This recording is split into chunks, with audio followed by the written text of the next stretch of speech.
Hello, friends, and welcome to the inaugural voyage of Tough Crowd with Brett Blackham, where we go over a week's worth of my social media posts in 5 minutes or less.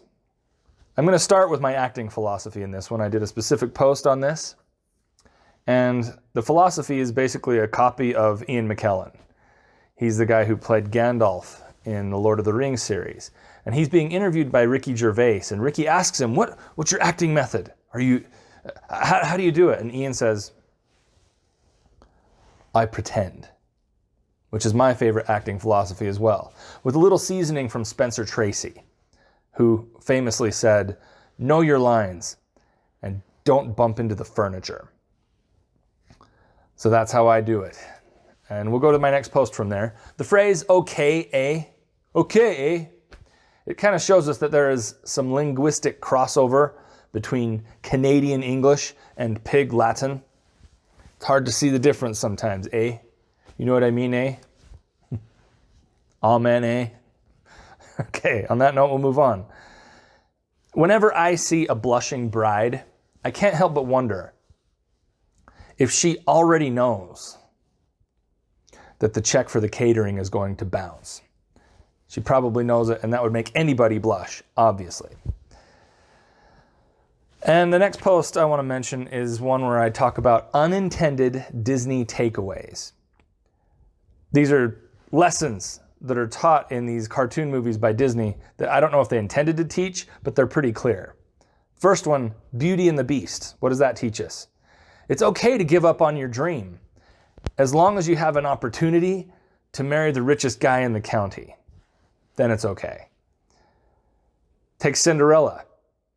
The unintended takeaway lesson is never marry a single mom with kids. Epic fail. Don't do that. And then the last one I mentioned, Mulan. And the lesson there is if you look, walk, and talk like Dustin Hoffman, we're going to need to check your chromosomes, Tootsie. I'm so sorry. Because it's a cross-dressing movie, right? Chromosomes, XY, double X, double XY, whatever. We need to check them. That's all I'm saying. All right, for the next post, the movie Overboard. There was an older film that was made, 25 years ago? Something like that, with Kurt Russell and Goldie Hawn. And I loved that movie as a kid. I love it now. It's fantastic. I have to finish it anytime I notice it's on television. And they remade it with Anna Faris just the last couple of years. And they called it Overboard again. And I can't help but wonder how they got from casting, pre-production, production, post-production, marketing. And nobody thought to call this movie where they switched the genders from the original Overboard to Man Overboard.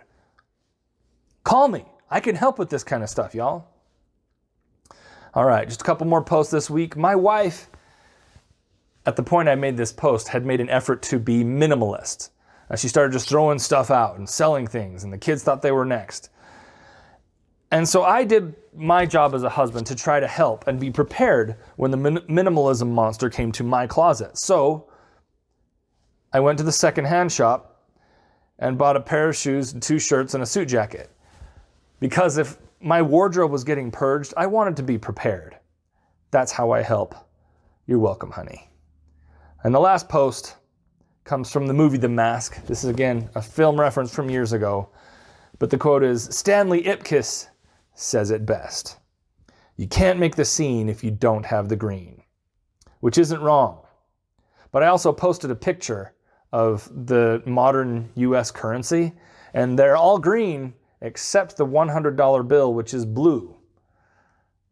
So imagine the picture of the money there. So you can't make the scene if you don't have the green, and what I finish with is, but if you don't have the blue, she won't go too.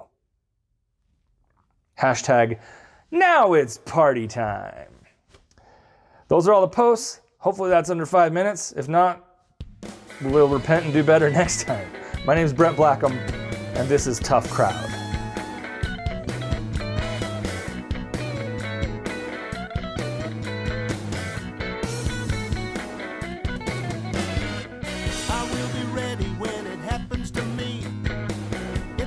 Yesterday that I was 18. It's part of living, so I take it in stride. good life. Won't find me bitching about all